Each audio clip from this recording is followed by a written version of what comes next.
Well, welcome, Tommy. Maybe we just start. Maybe I don't know how many people follow basketball in the room. Obviously, I do. But it'd be good to maybe give us a little bit of a snapshot. Obviously, you were a very good player in your day. How did that all start? I was an average player who tried really hard. I just started with love of the game, as you know, most sort of people who end up playing sport professionally do. I grew up in the country and had an older cousin who lived nearby and a younger brother, and we just loved playing the game. So it was really born out of just a passion for the sport. Yeah. Whereabouts in the country were you from? Well, it's not country anymore. So it was Wollert, which is out just past Epping, in the northern suburbs of Melbourne. But when I was coming up, we grew up on about 150 acres out there. So it was country then, not so much now. So you obviously started out there, but you played most of your junior career at Tigers, yeah? No, not at the Tigers actually. So I was a Whittlesea pacer for my the first part of my junior career, and then I was a Knox Raider. So moved over to Knox, still living in Wollert. It was you just have to do about an hour and a half drive out to practice for an individual in the morning. Hour and a half drive back, go to school, and then you drive back out there in the evenings for another training session with the team. So very committed parents. So Mum and Dad were happy with that. And the old Friday night rep basketball, you can end up in Wangaratta or down at Mornington or Traralgon, as I've experienced. But so obviously you worked through there. You're to Knox. How did you get on the radar of the Tigers? Obviously, when you went to the Tigers. How did I get on the radar of the Tigers? A little bit of luck, to be honest. So I was a Melbourne Tigers fan since I was, 5 years old. That's what I got for Christmas was the Melbourne Tigers uniform. And grade 6 graduation had written down what you want to do when you're older. I want to play basketball for the Melbourne Tigers. So I was a huge fan of the club.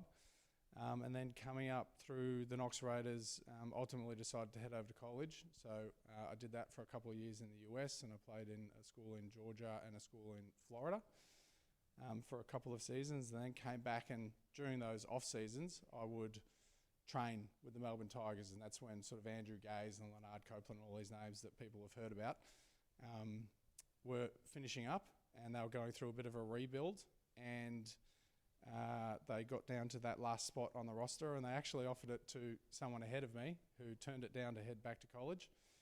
And so I, luckily enough, sort of swooped in the back there, and when I was offered it, of course, took that position, and then played for 10 years and captained the club for 4 and won 2 championships there. So born out of a little bit of luck, but a lot of desire to play for the Tigers. Who was the player that turned down the spot? Lucas Walker. Yeah, yep. We haven't heard of him. But I have, I think, yeah. Yeah. What about going back to the college? Like there seems to be a bit of a pathway for kids now to, there's schools popping up with programs that sort of get kids ready to go to college. I'm sure that wasn't around when you went over. How'd that all? Tell us the story about heading to the US for college. Yeah, no, not at all. It was if you're lucky enough to put a sort of VH sort of tape together to send over there, then someone would actually see you play, but it was all really done on relationships. So, luckily enough, the head coach that we had at the Knox Raiders at that time had some good relationships over in the States and put in some good words for me. And a lot of it was really done on trust back in those days and relationships that people had in both American and Australian basketball. Yeah. And what about the experience over there? Like, it's obviously, I've just had I'm sure it was. They love the accent, obviously. And so, which school did you go to first? I went to Augusta State in Georgia, and then I went to Nova Southeastern in Florida. And I remember before heading over there, because I just turned sort of 18 and a half, maybe just about to turn 19 when I headed over there. Like I said, after being a sort of country kid, that was pretty daunting. And some of the advice I was given before heading over was it was going to be the best time of your life and the worst time of your life. And that's exactly what it was for the 2 years. Maybe elaborate a little bit on that. What obviously I can imagine the highlights, but the lowlights. Was that hard? It's just really difficult. You've got to grow up very quickly. There's not a lot of 19-year-olds sort of moving out of home and living on their own in another country, sort of having to look after themselves. So just basic things, having to sort of look after yourself and cook for yourself and, you know, do all those types of things. And then sort of just being away from family during, you know, key milestones. I had a grandma I was really close with, passed away at Christmas during that first year I was away, and things like that. So yeah, definitely some difficult times, and you know, you might be struggling on the court or struggling with school or something like that, and you don't really have that support network with you. So yeah, they were the tough times, but I would say clearly outweighed by, you know, the fun and good times and experiences I had over there. And you live on campus, or yeah? Yep, yeah, lived on campus in both locations and made some lifelong friends, you know, through those experiences. So I will say Florida was a lot better sort of location to be in than rural Georgia. But yeah, both had their pros and cons. Was there other Australians on campus as well, or were you the only one? Yeah, so in both schools there were 2 other Australians on the roster. Yeah. So obviously you had that, and was there success with teams over there? How did you travel performance-wise? In Georgia, we were a reasonably good team, sort of mid to high in the rankings. In Florida, it was the first time that school had put up a basketball program, so we were pretty poor. I had pretty good seasons both years, but yeah, it didn't go on to win any NCAA Division II titles or anything like that. No. And then, what year did you come back? What was that? Yeah, I'm racking your brain now. Yeah, I think it was somewhere around maybe 2004 or somewhere there, 2005. Yeah, and that's when I joined the Tigers. And you're with the Tigers for how long? I was with them for 9 years. Yep. That's good. And the NBL obviously saw a few changes through there. So they had the heydays in the mid-90s, I suppose, when Jordan and those sort of guys were running around. It was a little bit tougher, I suppose, in that mid sort of early 2000s. Tougher in what way? What do you? Crowds, you know, I suppose the financial viability of the league and things like that. Oh yeah, absolutely. I mean, yeah. So when I came back and joined the Melbourne Tigers, basketball was really just coming out of its heyday. You know, the 90s of that era of those players I was talking about, where Rod Laver was having sort of 10 to 15,000 people show up for Tigers Magic games. Just coming out of the back end of that, where they'd switched to Foxtel, they were off free to air. They weren't quite as visible as they needed to be to sort of continue their progress forward. And the sport was really sort of falling off. And that's where my basketball career actually started. And we ended up moving out to, you know, the State Basketball Centre. It was a really tough 9 years for the NBL. You know, every off season you would go into it as a player, not knowing if there was going to be a league the next year. So as a professional athlete, you were like, well, you know, I'm not sure how much longer we have, how much longer I have doing this, because you weren't sure if the league was even going to be around. And that's obviously up until Larry Kesselman took over the league, a fair way down the track from there. Yeah. Yeah, tell us a little bit about Larry. Obviously, he bought the Tigers first. Was that right? Can you maybe take through that? He owned Dodo, obviously, and he was a sponsor of the Melbourne Tigers when I was a player there. And then he fell in love with the sport. So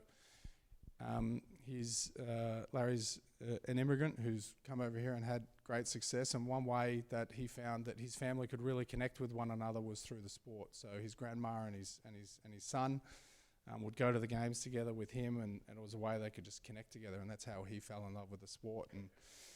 And then, you know, after that involvement with the Tigers, he started to take more of an interest in the sport as a whole, and he saw, you know, some of the opportunity within the sport when you look at the grassroots and the enormous amount of participation in the game across the country. And, you know, he thought, that opportunity was something he could do something with. And, you know, you look back now on what he's been able to achieve, and it's truly incredible. Yeah, I mean, it's an amazing product now compared to when he took it over. So maybe just elaborate on that. Obviously, you know, he sponsored the Tigers. Tigers were starting to struggle. He dug deep into his pocket. Obviously, bought the license. Yeah, and then how does it go from having a license to actually buying the league? Yeah, that's a good question for Larry. A lot of investment, a lot of vision, and a lot of belief in that vision, I think is the short answer to that. Enormous task to take the sport from where it was, fledgling year to year with no real investment, no media rights deal, no real broadcast. To pick that up, invest the significant amount of money he has into the sport, and to now have it at a spot where he's recovered all of that investment and now starting to see some wins, really is incredible. I think the other thing from someone outside looking in is the relationship now, I'd say the NBL has with, say, the American, maybe the NBA and stuff like that. Is that something Larry's developed or the clubs are working at? Yeah, it is, and not just Larry. I mean, some very clever people in there at the NBL head office. Jeremy Lolig is responsible for the Next Stars program, which is a program which basically provides an opportunity for the top high school talents out of the US who are ready for the NBA draft to come out and start playing against professionals rather than head to college. So they come out here, they play for a season against professionals, developing their game in a league which is really quite similar to the playing style of the NBA before entering the NBA draft and starting their NBA careers. So it's really created a lot of visibility for the NBL over in the States. It's beginning to open up that market in many different ways. We're now broadcast on ESPN3 over in the States, and the interest out of there, as you can see through numerous NBA players are now becoming owners of NBL franchises. It's just enormous. Yeah. And you sort of finished your career. What did you do straight after finishing playing? Were you coaching or administrating then? No, actually, I won't talk long about this one, but I tried to start my own little thing there for a little while, and I was doing some skill coaching for some AFL clubs, and was looking to go down a path of doing that type of thing. But it's a really difficult time finishing a pro sporting career. If that's all you've ever wanted to do for your entire life, up until the age of 29, and then you get to the end and there's no real safety net, it's a difficult thing to try and find what you want to do next. At that stage, married, mortgage, all those things, all those pressures. I was offered a full-time job at the other Melbourne franchise. I took that. I did that for maybe a couple of months. Can't say their name. I can't even say their name. For a couple of months. And then that was right as Larry had sort of taken over the league. And he asked me to come over there. And so, I jumped over to the NBL, and I was there for 5 or 6 years. So was Vince there then as well? Yes. Yep. Yeah. So obviously you're there, you're doing that, and there's a new franchise about to start. Tell us how that how that all sort of come about, that there need to be a second team in Melbourne, and how you got involved.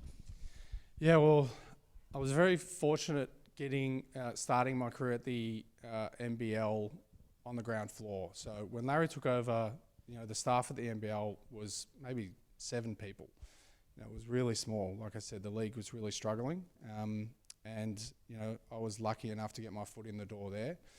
And being part of pretty much a startup like the NBL was back then, there was enormous opportunities for someone who was willing to take them and willing to sort of put themselves on the line and take on the work and put themselves out there. So I was incredibly aggressive at my time at the NBL.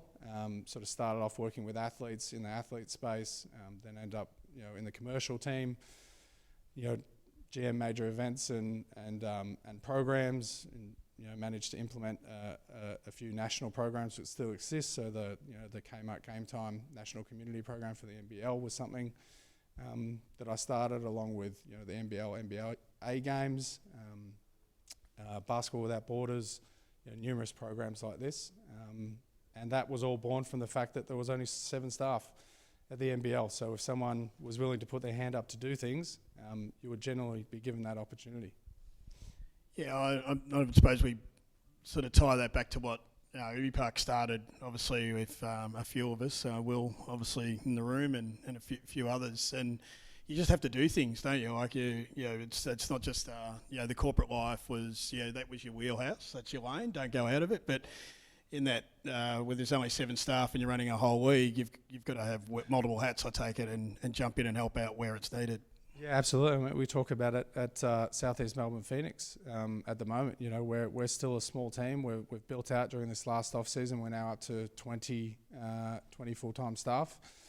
But you talk about professional development opportunities and all this type of stuff, which is nice to have if you're working at Deloitte and, you know, these massive companies. But in a startup and in a small business like we are, I see that professional development as the opportunities that exist, you know, right in front of you. You know, junior staff getting the opportunity to take on projects which they really wouldn't get to put their hands on at bigger companies. Yeah, and obviously, bringing people into that environment. It's not, you can't just bring someone from a corporate environment directly into that environment because they probably won't succeed. So, how are you going placing those? Growing's obviously probably a challenge now. Going from half a dozen staff, 10 staff to 20 staff is a big change, and the culture may be a little bit different. Can you sort of elaborate on what you've seen there?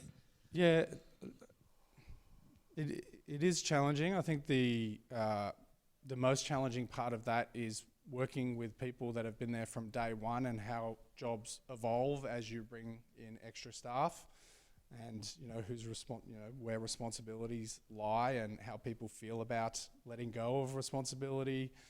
I think that's probably been the most difficult part of that to manage. But all in all, we're lucky. You know, working in sport, people want to work in sport. It's exciting. We get to put on game days.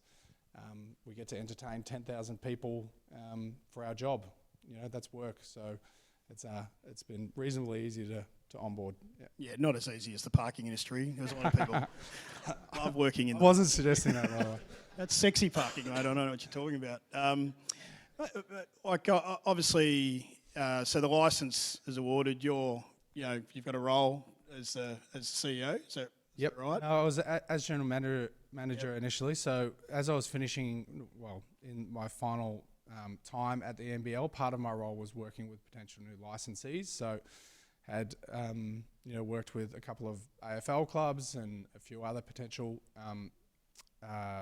private investors who were looking at buying franchises, and the role was to, I guess, provide all the information they needed to be able to make a decision. So, you know, timelines on, you know, when they would need to look to start hiring and, you know, sort of draft budgets and all that type of stuff. So after going through a few of those, the eventual purchaser of the license, Romy Chowdhury, went through that process. I went through it with him. He actually didn't know a lot of people here in Australia. And yeah, just through some conversation with him, we decided that he would give me that shot for that first year as GM of the club, or co-GM, because he was very hands-on during that first period. To see how it went, and that first year went really well, and then from then he sort of moved me into the CEO position. So you go in as co-GM, and where do you start? You've obviously very daunting, incredibly daunting. So, Romy's based in LA. He came out here, he bought the license, he was handed his piece of paper. The next morning he hopped on a plane back to the US with me as the general manager. So after a couple of hours of complete panic, sort of set to, creating a significant Gantt list of all the things that needed to happen, and beginning to work my way and organise my way through that. But I think the key and biggest, best decision that we made early on was getting high level of support, and we managed to do that through the Hawthorn Football Club. Anoop Singh is in the room, and we did a deal with Anoop while he was at Hawthorn, struck up a strategic partnership with what I believe to be the most professional sporting club in Australia, in the Hawks. And they really helped guide us through that process. So they helped step us through step by step. They were a great crutch to lean on when we needed support and assistance, and they still are to this day. As we look to build out different programs, whether that be membership or community or whatever it be, just having that, level of experience and time in professional sport that you can just reach out and lean on for direction has been incredibly important. So you obviously got that help set up the structure of the thing. There you've got to get a team, I take it. How does it go? You've obviously got the start, and you've got to start talking. Is it about grabbing Meech Creek, and then the rest will come type stuff, or take us through the strategy of getting the team? Yeah, well, sort of looking back now, it was a significant challenge because the rest of the league knew that we were coming in 12 months in advance. So they went up and secured all of their really strong talent well in advance of the Phoenix being able to approach anyone. So we had to get incredibly creative about how we put that first year roster together. We decided that if top-level talent wasn't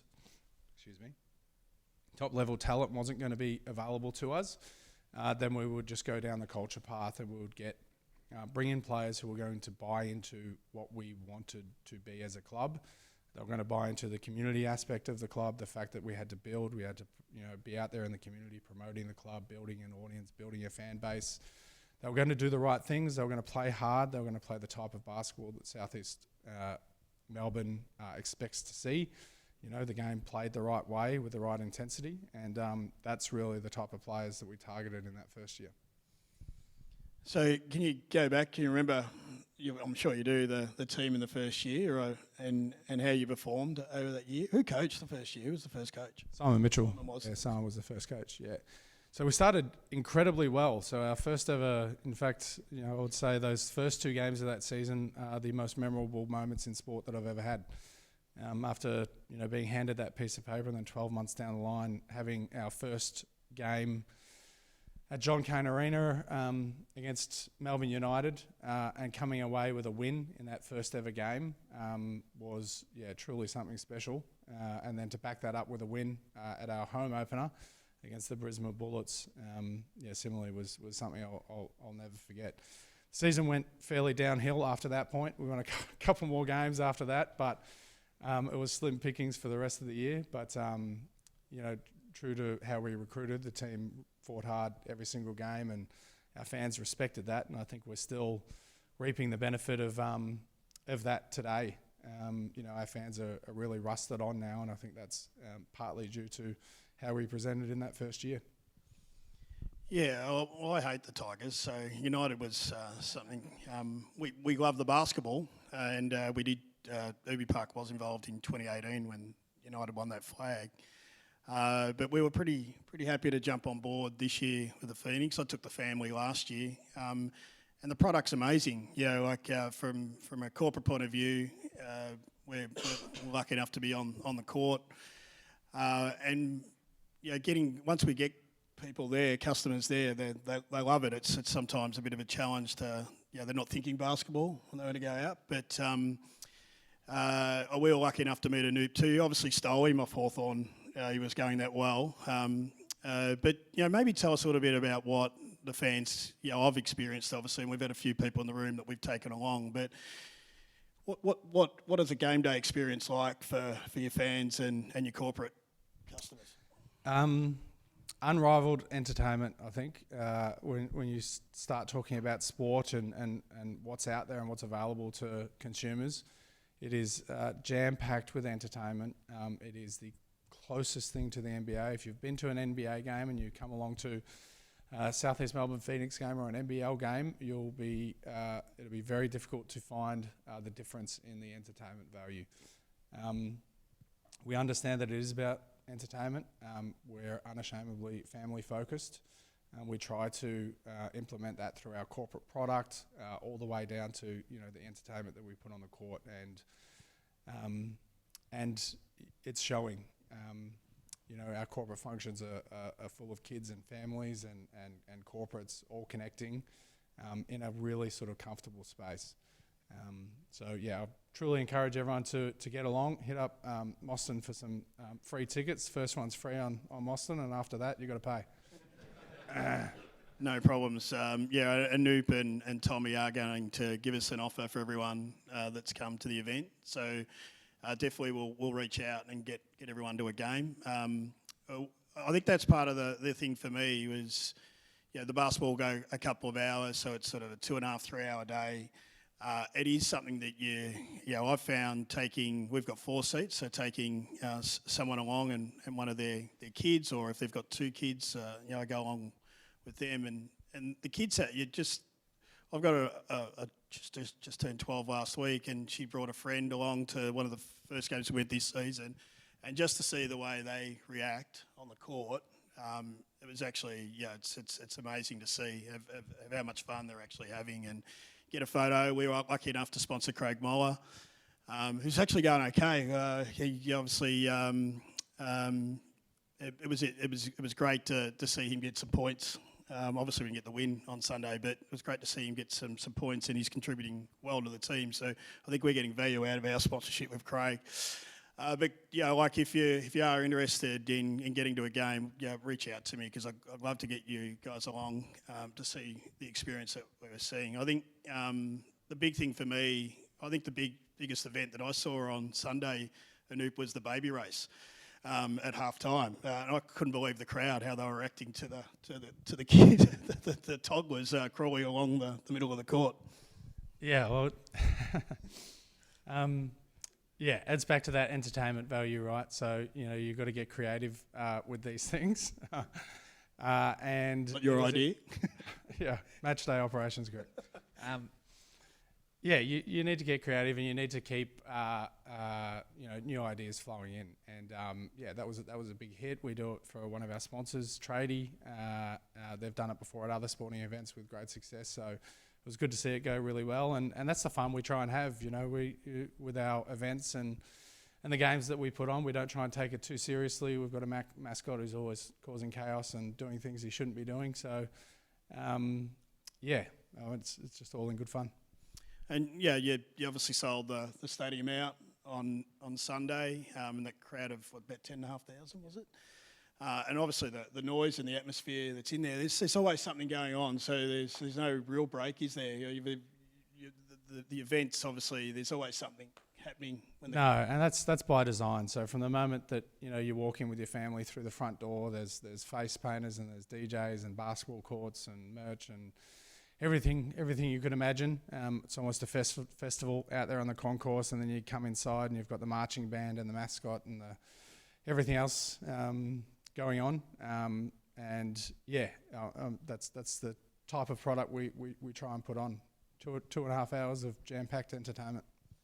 I think the other thing that attracted Ubi Park to the Phoenix was the community involvement you guys have. Can you touch on the programs and how you get the community involved in the club? Yeah, absolutely. So that was by design from day one. So the owner of our franchise actually owns a number of other sporting clubs around the world. So he's majority owner of Swansea City Football Club, which was part of the EPL. I think it's down in the Championship now. They've been bounced out. And also DC United, an MLS franchise in the States. So when he came out and purchased this license, he really understood the fact that he is not from here. He doesn't understand the region, the culture, the people, or any of those things. So he was very insistent on ensuring that we were a community-focused club, and we were doing our bit to not only connect, but really be a part of the community there in the southeast and that basketball community specifically. And we've really made a mark on the league in terms of that space. So we've won the Community Award 3 of our first 4 seasons. We're going into our 5th year. All of our players have to do 150 hours community work as part of their contracts.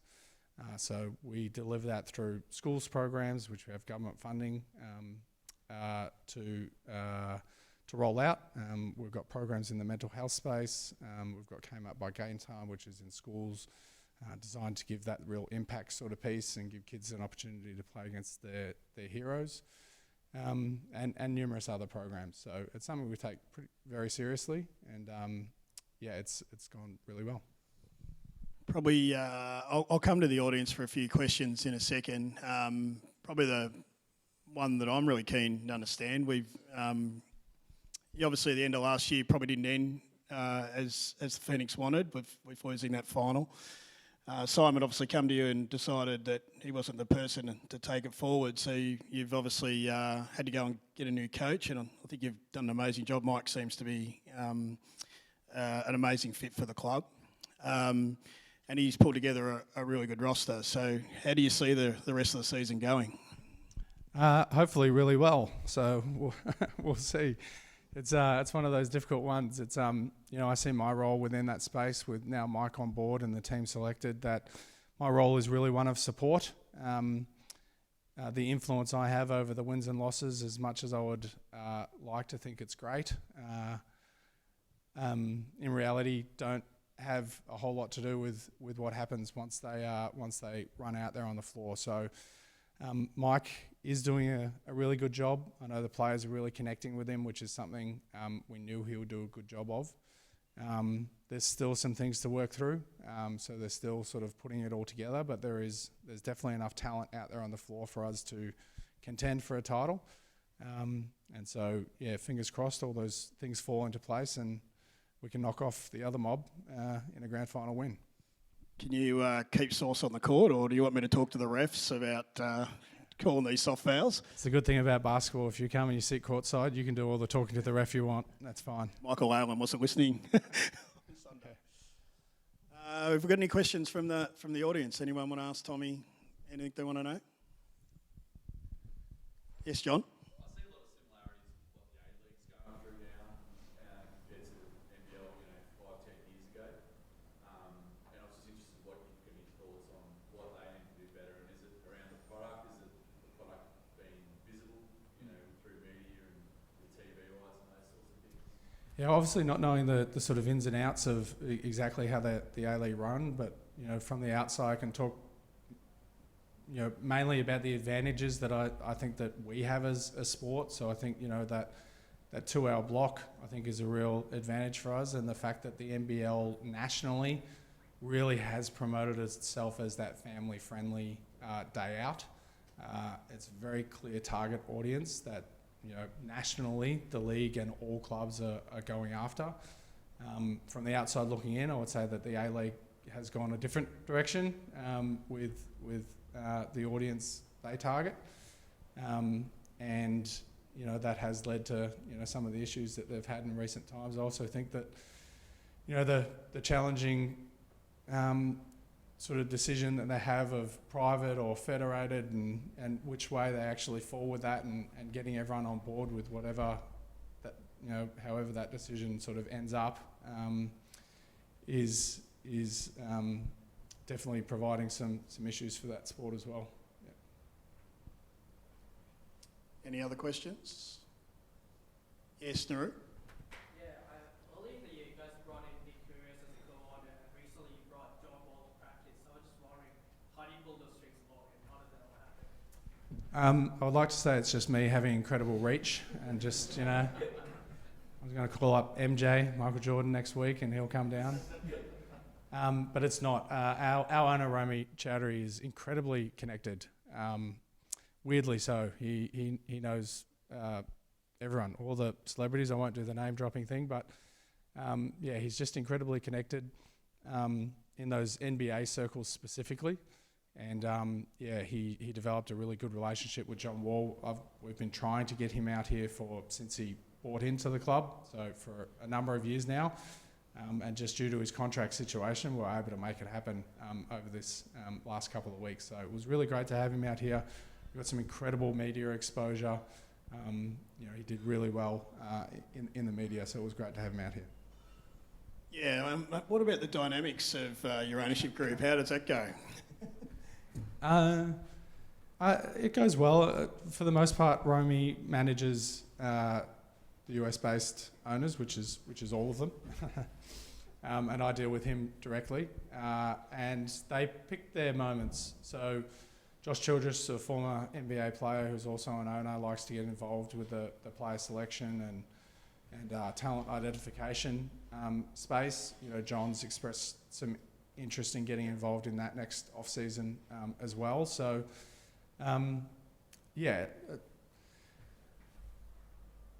it's pick and choose, basically. You know, they've got a lot of other things going on in their lives, a lot of other business ventures. So, you know, I just ensure that we keep the communication really high, and then when they feel like they want to get involved or contribute, then they jump in. And so the structure, you've got the ownership group, but you're an advisory board as well. How does that all sort of work together? Yeah, so we've got an advisory board, not a governance board. So that advisory board is really here to help guide our executive. So we meet with them periodically across the year, and they help sort of direct the club and help us, you know, with those sort of crucial strategy decisions. They're also there, similar to, as I was mentioning with Hawthorn before, as a great crutch. So we've got a great sort of span on our advisory board across many different sectors. So when specific issues come up, we can go to someone in the know who's got that expertise, who can provide us that sort of insight and direction that we need. Tom? So thinking about some of those softer metrics, you know, around community, how do you keep that sort of front of mind and measure it because it's a bit softer and report on it, so particularly your stakeholders in the US see the value of that kind of reach and impact? Yeah, it is a difficult one. We're still trying to work through how we best convert all of the work we do in the community into actual dollars. So how we turn that into fans, how we turn that into people attending to games. So we've got some new strategies in place, you know, with, you know, the sort of free ticket offer to the kids that we get to, and, you know, hopefully mum and dad come and buy their ticket and come along to bring them, and some, you know, some comp ticket offerings. We've just put in place consumer pathway as well. So it's a challenge we're still sort of working through, how we do sort of harden up that information. At the moment, we really just track the amount of touch points that we have. So last year, I think it was, you know, somewhere a touch over sort of 50,000 touch points in the community of sort of fans that we'd gotten to. Yeah. Justin? Being part of multiple high-performing teams, what learnings have you kind of taken across into your role as general manager and CEO to building out the defensive team?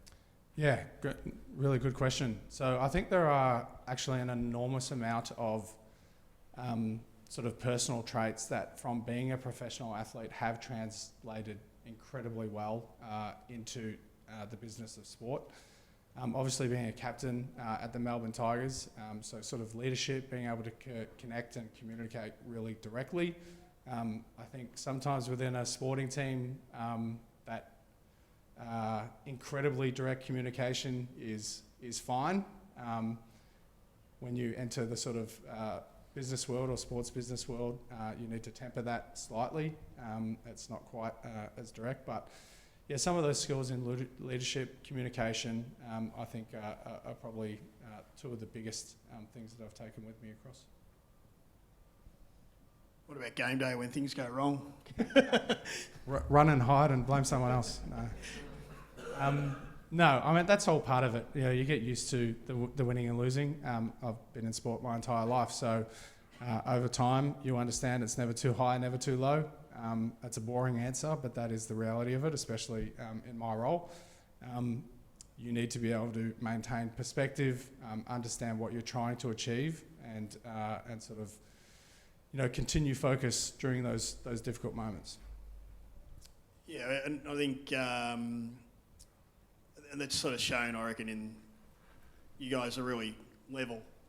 I obviously see you both at the games, but you wouldn't know whether we're winning, losing, or there was something going wrong operationally or whatever. I'm sure there is, but... I've got to say, there's a lot of people that wouldn't agree with that. Yeah, there's a lot of people that won't even stand next to me during games, so I try my best. It's something that I'm still working with, but, you know, we're in sport. It's competitive. You want to win. If you don't want to win, you probably shouldn't be working in sport. So it is a passionate thing. It is a passion for me and for the majority of our staff and athletes. So that's going to come out from time to time. Great. Any last questions? Well, there's a few. Michael, do you want to go first? Yeah, you talk about product. Is it entertainment or is it sport? Yeah, it is sport entertainment. Can I say that? Sitting on the fence. It's a sport, but we're selling entertainment. You know, we're competing with entertainment, so that's what we have to sell, and sport is entertainment. So, you know, we package it up. You know, Boston will get the majority of you along, and you'll see it. But the sport is definitely the core product. Winning basketball games is what we're here to do, but entertaining the audience is an equal priority for us.